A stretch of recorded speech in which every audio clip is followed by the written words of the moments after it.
walking around while talking. We begin today with this week. The Department of Justice announced it will not bring charges against a white police officer who shot and killed a black man in an Ohio Walmart. Beaver Creek police officer Sean Williams fired the fatal shot at 22-year-old John Crawford III, who was carrying a toy rifle around Walmart when another customer called the cops. RT Simone Del Rosario joins me from the newsroom with how Crawford's family is reacting to the news. It's been nearly 3 years since Beaverton, Ohio police officers shot and killed a black man carrying an unloaded toy air rifle through the aisles of Walmart. Store surveillance video from August 5th, 2014 shows 22-year-old John Crawford III with the merchandise he picked up from a store shelf, walking around while talking on his phone.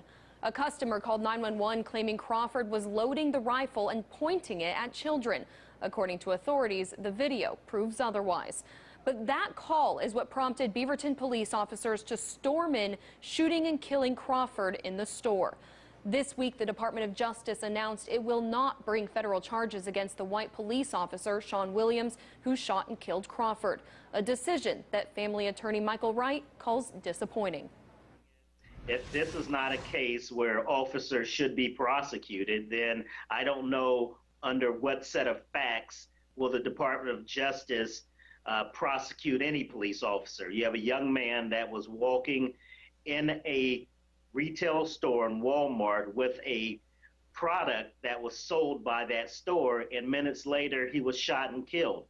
According to the Department of Justice and U.S. Attorney's Office, investigators found insufficient evidence to pursue charges against Williams, stating it would be required both to disprove his stated reason for the shooting, that he was in fear of death or serious bodily injury, and to establish that Williams instead acted with the specific intent to violate Crawford's civil rights. Police say Crawford did not obey commands to drop what later turned out to be an airsoft rifle. Crawford's family says he was shot on sight and that any command from police came simultaneously with gunshots. The family believes if police simply stopped to assess the situation, the son and father of two would still be alive. But months after the shooting, a grand jury investigation found the two officers involved were justified in their actions. The case has prompted protests in the street, and another demonstration in light of the latest Justice Department announcement is now planned outside the courthouse next weekend. Now that the state and federal government have failed to bring criminal charges in this case, the Crawford family's only recourse is a civil lawsuit against the city and Walmart, which is set to go to court next year. In Washington, Simone Del Rosario, RT.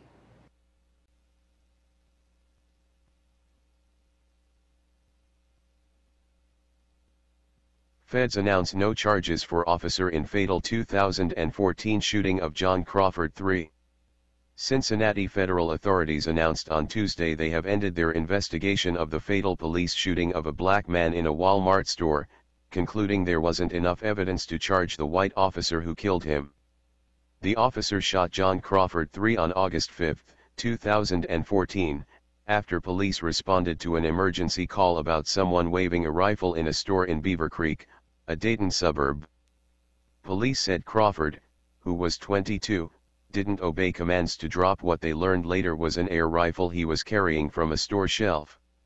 A special grand jury declined to indict anyone, and the Department of Justice then said it would probe possible civil rights violations. From 2014, why is he not here? Family anger at shooting of John Crawford III.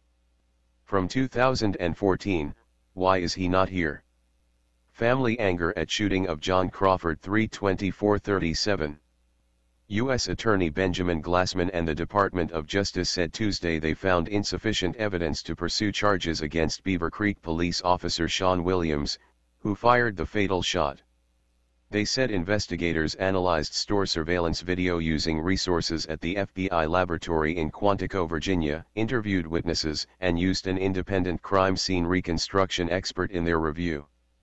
The government would be required both to disprove his, Williams, stated reason for the shooting that he was in fear of death or serious bodily injury and to affirmatively establish that Officer Williams instead acted with the specific intent to violate Mr. Crawford's rights, they said in a statement, adding that the evidence simply cannot satisfy those burdens. The statement said Department of Justice officials had informed Crawford's family. The family's attorney, Michael Wright, said it has been a frustrating wait and now their only recourse is their civil lawsuit, which is pending in federal court for trial next year. The family is very upset. They're still grieving, he said. And now it appears there's no recourse and that nothing will be done through the criminal justice system. It's almost like these guys are getting away with murder. The lawsuit by Crawford's relatives, who say he was shot on sight, was filed against Beaver Creek Police and Bentonville, Arkansas-based Walmart Stores Incorporated, and alleges negligence and civil rights violations. The city and Walmart denied the allegations. The Crawford shooting is among several fatal police shootings of black men across the United States that have raised attention over the last 3 years to how police deal with black people. In Cincinnati, a prosecutor is considering whether to seek a third trial of a white former University of Cincinnati police officer in the fatal shooting of a black motorist after 2 hung juries. Hey Charlotte County, this is Charlotte County Cop Watch, and I wanted to explain what fair use is. You can use pieces of news articles if you're doing it for news reporting, you have commentary, and you're doing it for education purposes. So that's what fair use is, as you can see right here. Another reason why I wanted to make this video is to let you know I have just joined with Patreon. A nice thing with Patreon, I make no money on YouTube. They took the money away years ago, and so this is another way to give, and it's a nice thing too because you can give monthly. You can give $1, $5, $10, whatever. I do 4 to 5 hours a day on trying to wake the sheep up on how corrupt it is and different ways that you can fight the corruption. So Patreon is a way that you can do it, and then of course the old way is still there. Donate to Charlotte County Cop Watch with PayPal or credit card. So keep that in mind. 4 to 5 hours a day. I make no money, but the corruption happened to me and I'm sick of it, so I'm trying to wake people up.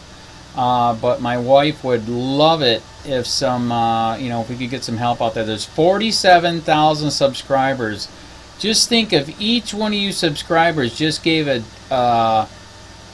let's say actually yes, $1 a month. 47,000 subscribers gave $1 a month. That would be awesome. That's not going to happen. But anyways, that would be great if it did happen. But do the math in your head. Just think about it. Like I said, 4 to 5 hours a day. I get no money from YouTube. YouTube has gone nuts. You can't do anything anymore. They're taking the money away everywhere. So these are a couple different ways that you can still help out with all this time that I put in. And as you know, I'm in a special situation where, at least I can do it. 4 to 5 hours a day. We have a cleaning company during the day. That's what allows me to do this, and we're debt free. So this is my hobby. I don't go fishing and all that other crap. I try to save the world.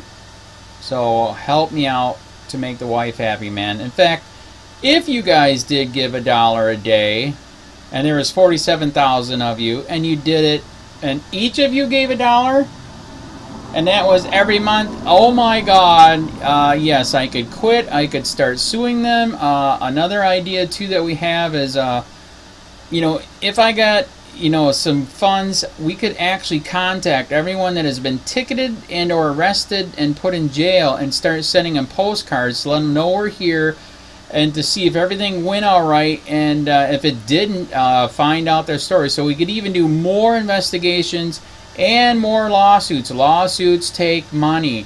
So just think about that. 47,000 of you so far right now. $1 a day.